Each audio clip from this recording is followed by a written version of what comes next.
pertemuan ini mungkin kita akan sampai di materi Oceanic Heat Flow (OHF) atau melanjutkan materi yang kemarin. Sebenarnya kalau Anda cek di Edunext, video-video yang sudah ada itu aplikasi di kerak bumi itu selain Oceanic Heat Flow, ada Continental Heat Flow, ada kasus untuk metamorfisme. Metamorfisme sendiri ada banyak jenisnya. Ada yang Boreal metamorphism, ada yang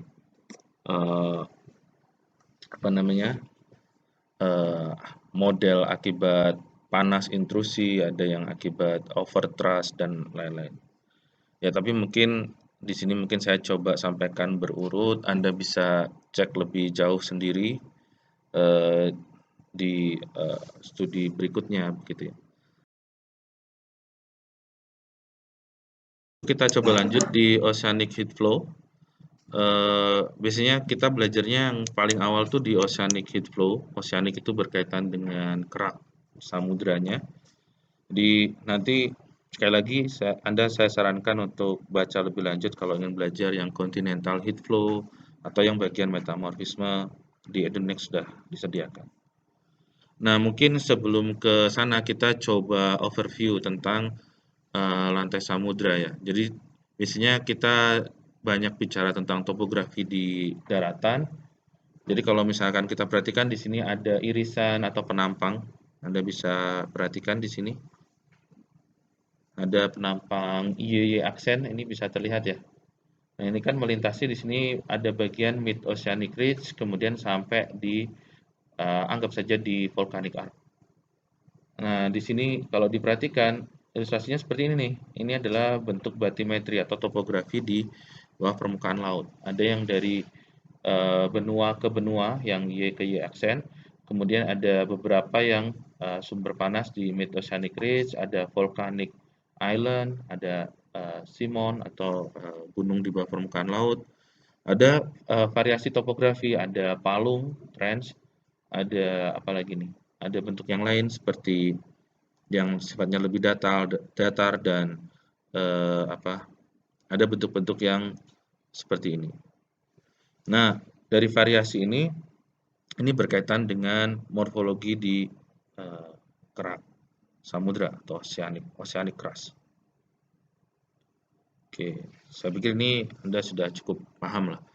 Nah, di sini overview-nya. Nah, studi pada saat kita belajar Oceanic Heat Flow itu biasanya dimulai di Mid Oceanic Ridge. Nah, mungkin nanti makin lama ke Continental Heat Flow, Anda sampai di zona subduksi dan ya di subduksi nanti ada bagian metamorfisme dan lain-lain. Jadi yang sekarang kita gunakan ini. Jadi kalau saya coba baca di sini ya, baca yang sudah disiapkan di sini. Jadi kerak di kawasan samudra umumnya memiliki temperatur yang lebih tinggi dibandingkan daerah benua. Ya, di sini diasumsikan umurnya itu adalah lebih muda dibandingkan umur kerak yang di benua. Bagaimana bisa lebih tinggi? Ya, ilustrasinya kan di sini. Di sini adalah peta atau ini plot di proyeksi globe. Di sini ada posisi dari Mid Oceanic Ridge yang dikenali. Nah, di sini warnanya merah, cenderung ke usia yang relatif muda. Mudanya itu dalam konteks jutaan tahun, MYA million years age atau MA atau jutaan tahun. Jadi kalau 10 ini bukan 10 detik tapi 10 juta tahun. Terus kemudian makin mendekati ke kerak, di sini yang dipetakan hanya yang diberi kontur warna adalah yang di samudra saja. Yang di kerak itu diberi warna grey. Yang mendekati daratan itu warnanya lebih gelap atau cenderung lebih tua. Ini ada umur-umurnya, Anda mungkin belajar begitu. Nah, makin muda umur yang di sini ini biasanya berkaitan dengan temperatur atau heat flow yang lebih tinggi. Jadi warnanya merah, panas. Jadi di sini pernyataan di sini disampaikan kawasan samudra itu umumnya kerak di kawasan samudra umumnya memiliki temperatur yang lebih tinggi. Nah, penampang pada Mid Oceanic Ridge menunjukkan korelasi antara umur kerak samudra, bathymetry, dan heat flow. Jadi ada 3 nih.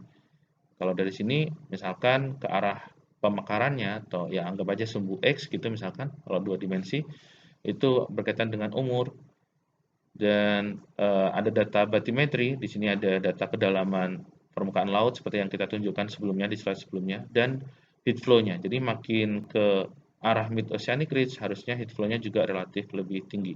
Ini akan konsisten dengan bentukan litosfer baru. Secara teoritis ini hubungannya adalah eksponensial, baik itu untuk heat flow dan topografi terhadap umur atau jarak ke mid oceanic ridge. Tetapi berkaitan dengan jarak misalkan kilometer atau apa itu mungkin biasanya orang akan mengganti dimensi sumbu X-nya itu dengan waktu umur karena ada laju pemekaran mid oceanic ridge itu yang berbeda. Ada yang dikategorikan fast spreading ridge, ada yang slow spreading ridge. Nah, ini mungkin akan memberikan estimasi kedalaman yang berbeda, kedalaman bathymetry yang berbeda.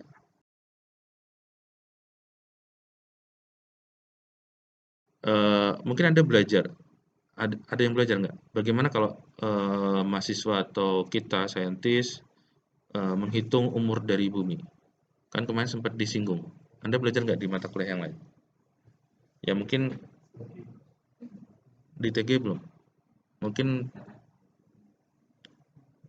yaitu ya secara cepat ya pernah kita singgung ya. Ini berkaitan dengan penanggalan untuk radiometrik dan ini saja membutuhkan informasi tentang isotop. Jadi kalau Anda ya biasanya kalau Anda belajar di kimia atau di fisika biasanya juga belajar. Tapi ini berarti konteksnya adalah isotop yang sudah jutaan tahun yang bisa di ini.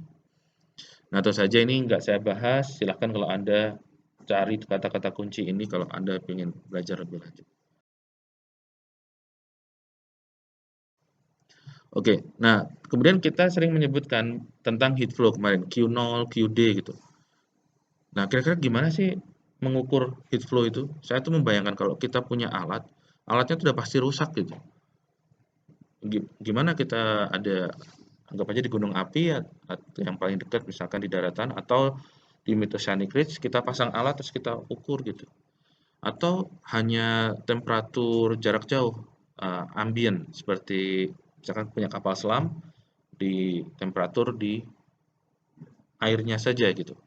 Sementara kan heat flow-nya itu kan dari buminya. Nah, itu mungkin akan rusak gitu. Jadi kalau ada istilah heat flow yang terukur itu yang saya baca sampai saat ini mungkin saya perlu ini elaborasi lagi.